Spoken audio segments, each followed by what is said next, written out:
Good morning all. Today we are going to discuss our next topic, that is types of molecular hydride. So the first type of molecular hydride is electron deficient hydride.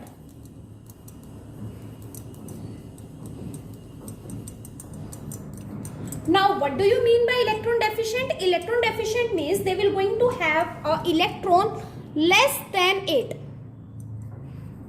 Less than 8. This type of hydrides are generally formed by group 13 elements. For example, BH3. In this, boron is having 6 electrons in the outermost shell. So, it is electron deficient, and due to this it will going to exist as a dimer, that is B2H6. Similarly, AlH3 is also a electron deficient,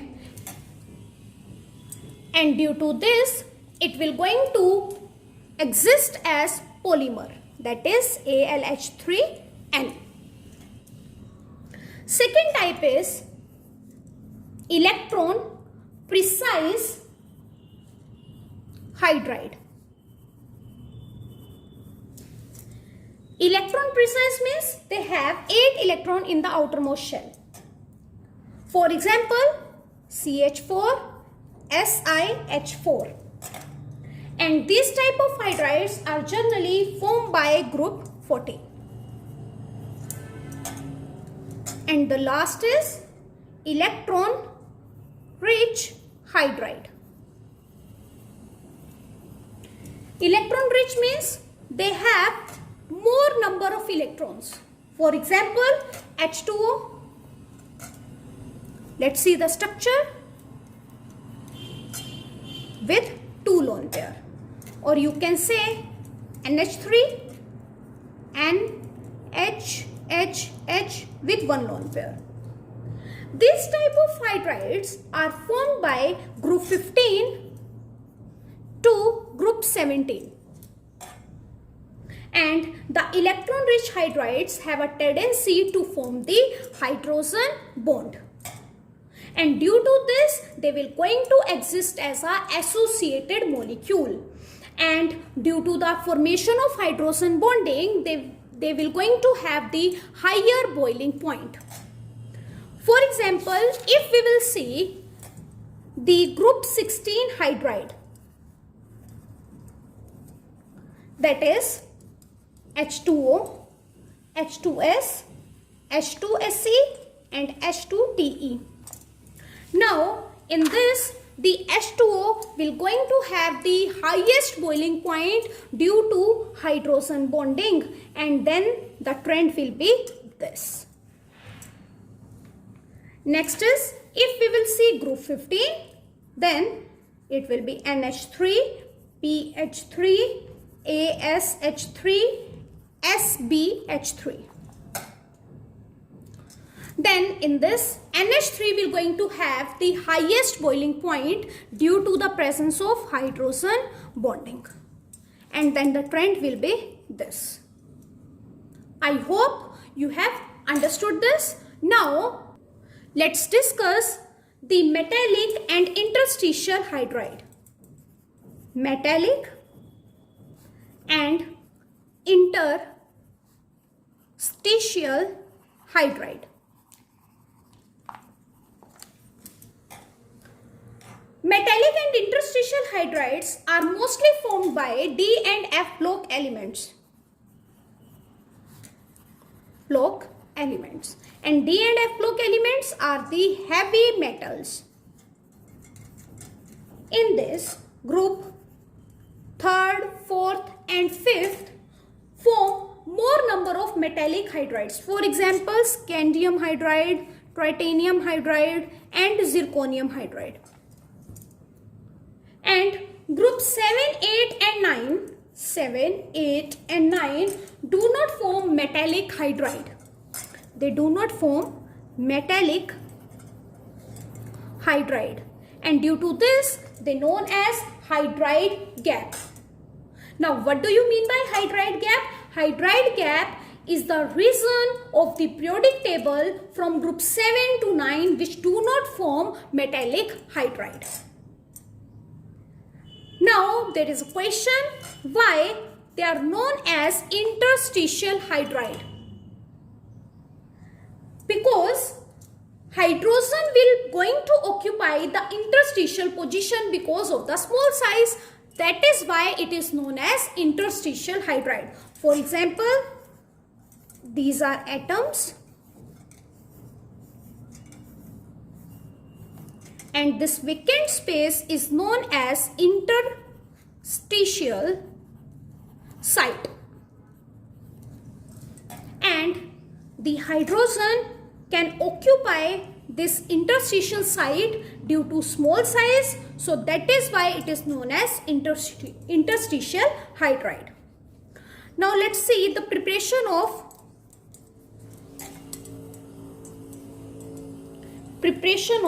metallic hydride.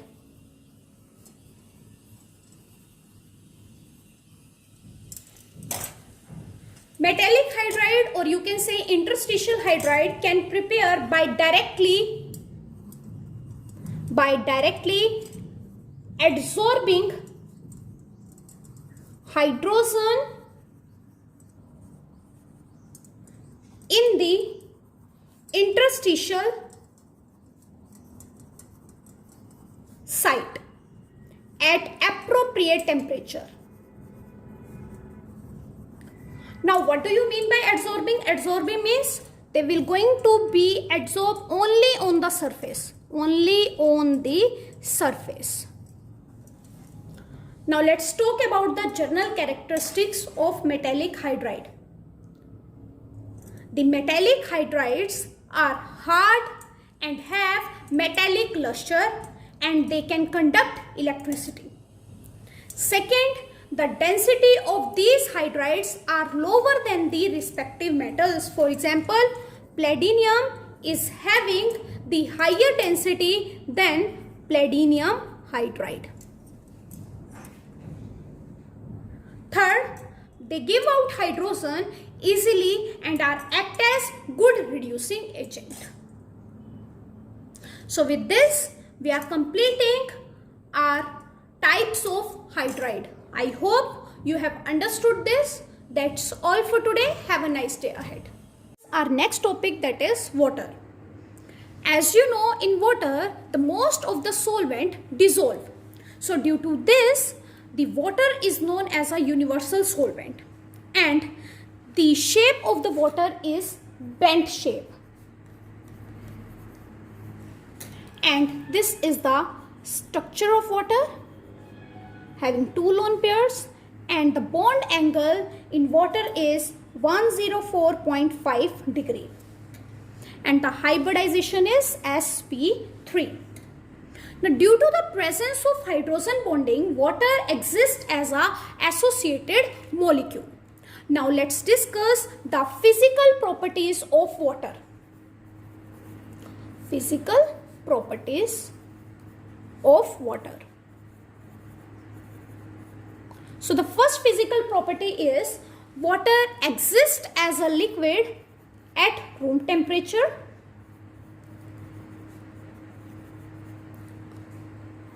Second property is water has a maximum density, that is 1 gram per centimeter cube at 4 degree C. Third is water has a strong hydrogen bonding, and due to this it exists as an associated molecule, and due to this also it has a high boiling point. Now fourth physical property is water is polar in nature and having dipole moment is 1.84 D. Now let's discuss the chemical properties of water.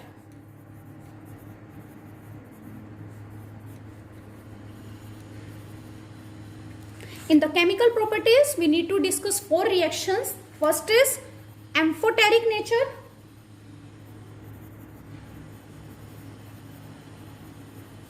Second redox reaction involving water. Third is hydrolysis reaction.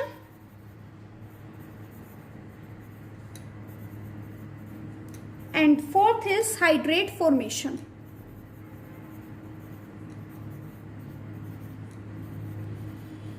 So let's start with the amphoteric nature.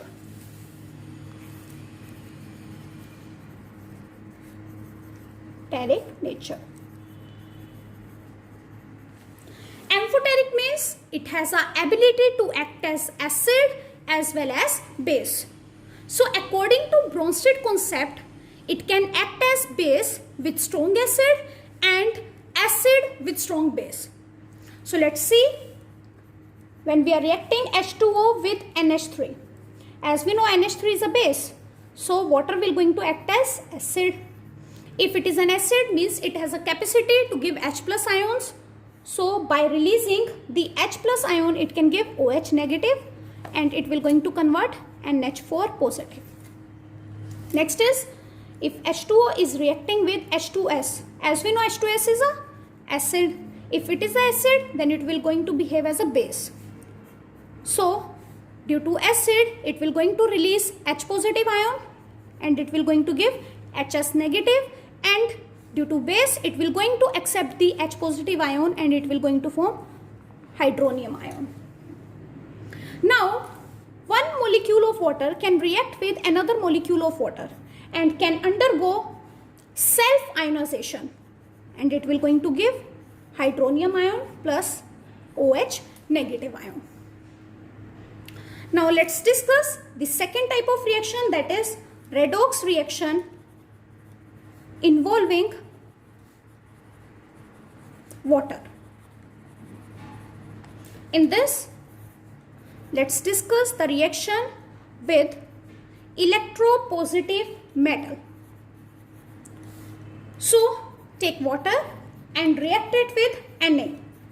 It will going to give NaOH plus hydrogen gas.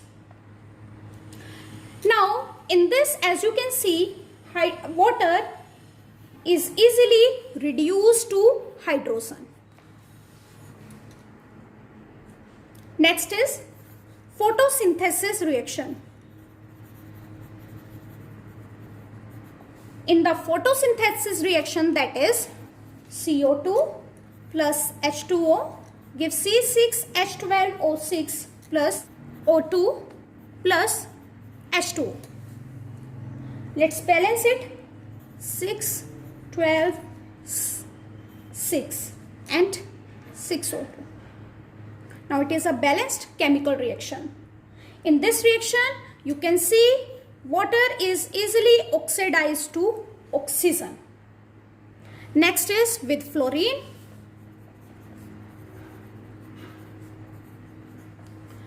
Now take fluorine and react it with water. It will going to give HF plus oxygen. Let's balance it. 2, 2 and 4. In this, as you can see, with F2, water get oxidized to oxygen. I hope you have understood this reaction. Now let's discuss our next type of reaction, that is hydrolysis reaction.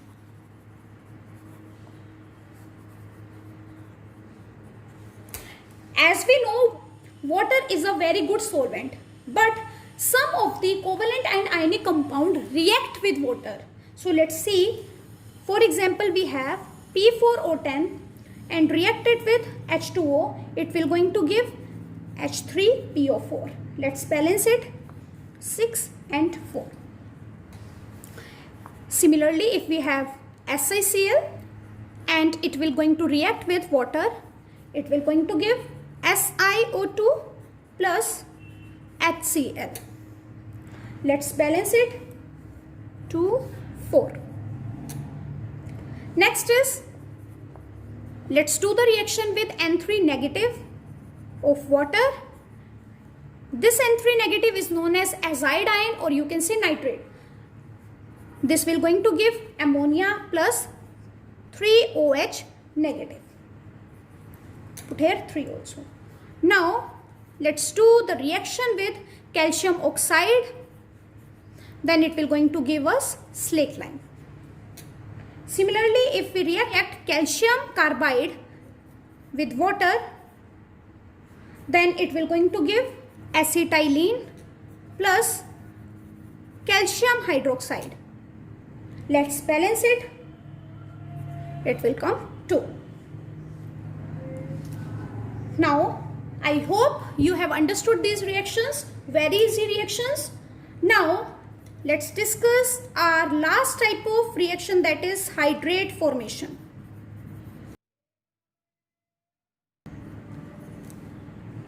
So, first of all, let's discuss what do you mean by hydrates. The compounds obtained by the combination of water with certain metal ions or ionic compound are called hydrates, and the process is called hydration. Now let's see, the hydrates are of following types.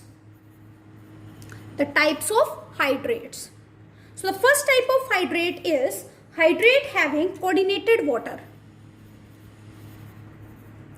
Coordinated water. In this hydrate, water molecule are coordinated with the central metal atom to form the complex compound. For example, NiH2O 6 2 positive. Next is hydrate having interstitial water. Interstitial water. In these hydrates, water molecule occupy the interstitial site, or you can say voids in the crystal lattice. For example, BaCl2.H2O, 2H2O. Next is hydrates having hydrogen bonded water.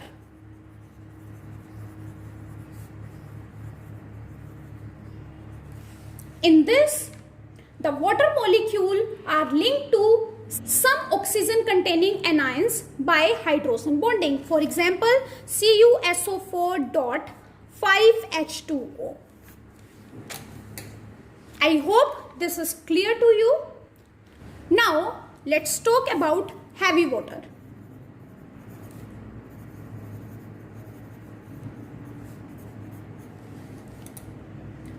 Now heavy water is represented by D2O, that is oxide of heavy water, and this is discovered by Urey, UREY, and it is prepared by the prolonged electrolysis of water. Now let's discuss the physical properties of heavy water. Properties. So the first physical property is it is colorless, odorless and tasteless liquid. Second, the solubility of salt in heavy water is less than that of the ordinary water due to the less dielectric constant. Next is, let's discuss the chemical properties of heavy water. The first chemical property is reaction with metal. In this, take metal and react it with heavy water. It will going to give NaOD plus D2. Means in place of H only D will come. Next reaction is reaction with metallic oxide.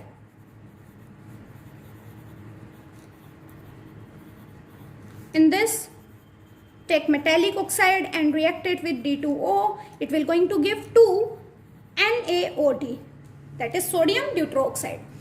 Now let's discuss our next reaction, that is action with non-metallic oxide.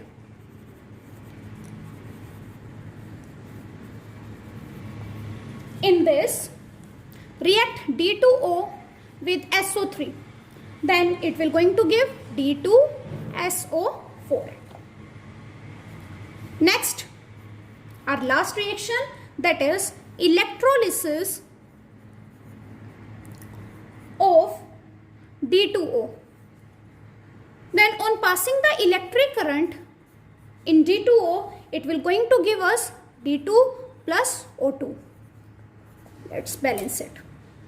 D2 will be released at cathode and O2 will be at anode. Now let's discuss our next topic, that is hard water and soft water.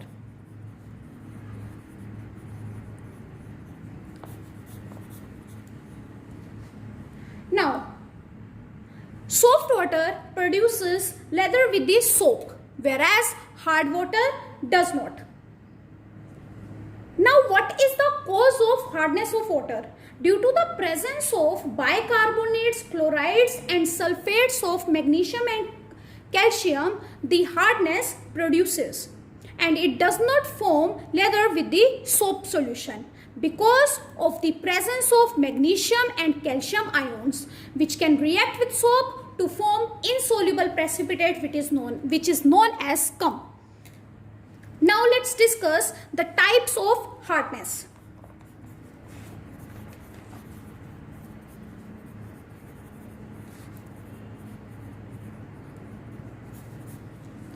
In types of hardness, the first type is temporary hardness and the second will be permanent hardness.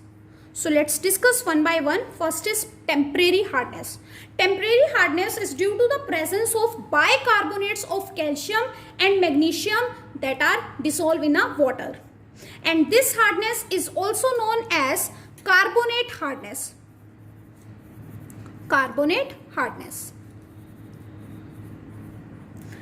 This type of hardness can be easily removed by boiling. Now let's see permanent hardness.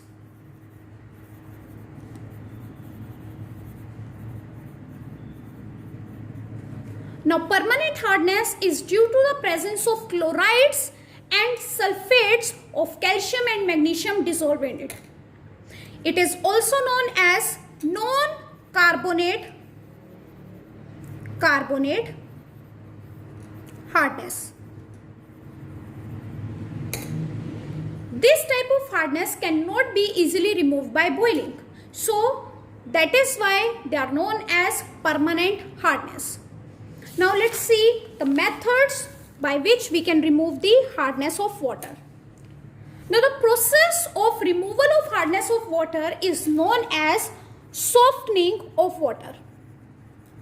Softening of water means, what do you mean by softening of water?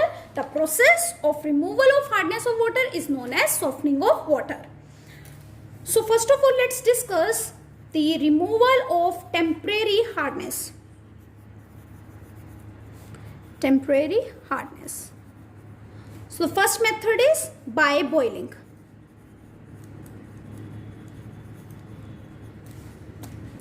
As we know, the temporary hardness contains bicarbonates. So on boiling, the bicarbonates will going to convert into carbonates and they will going to settle down in the form of PPT. So we will going to get soft water. For example,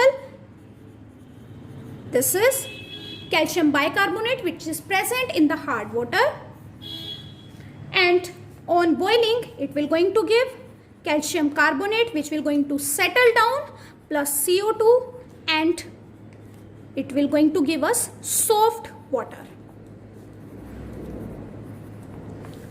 Now let's discuss the second method, that is calcium hydroxide method, or it is also known as Clark's method. In this also take hard water and react it with calcium hydroxide. Then it will going to give us calcium carbonate which will going to settle down plus water, and the water which we will get here, it will be a soft water. Next is, let's discuss the removal of permanent hardness.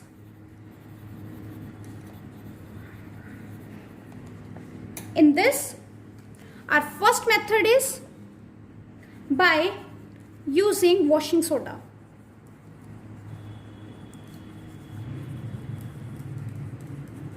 So take hard water, let us say CaCl2, and react it with washing soda, that is sodium carbonate, and it will going to give calcium carbonate in the form of PPT, which will going to settle down, and NaCl, which will be soluble in water, and it will not going to cause any hardness in the water.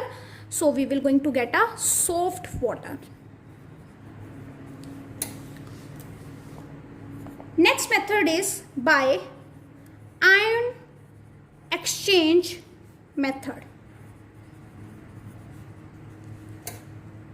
In this, we have two types of ion exchanger. The first type is inorganic ion exchanger.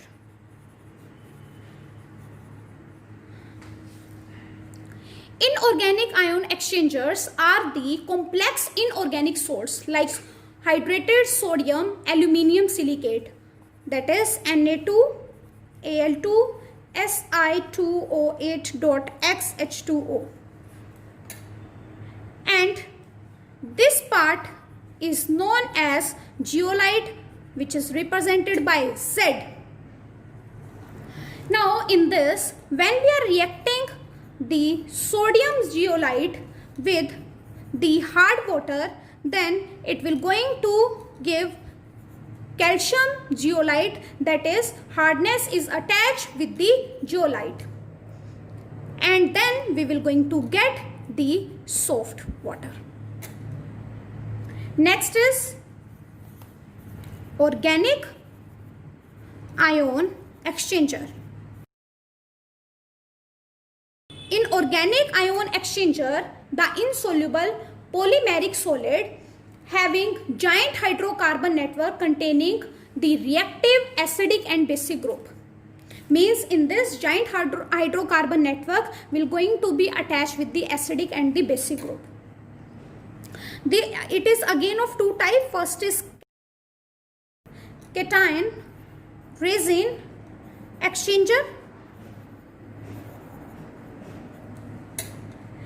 In cationic resin exchanger, longer hydrocarbon will be attached with the acidic group, that is it can be attached with the SO3H group and carboxylic group. Next is anion resin exchanger. In this, the long hydrocarbon part will be attached with the basic group, means it can be attached with the OH group and it can be attached with the NH2 group. So, with this, we are completing our chapter. So, that's all for today. Have a nice day ahead.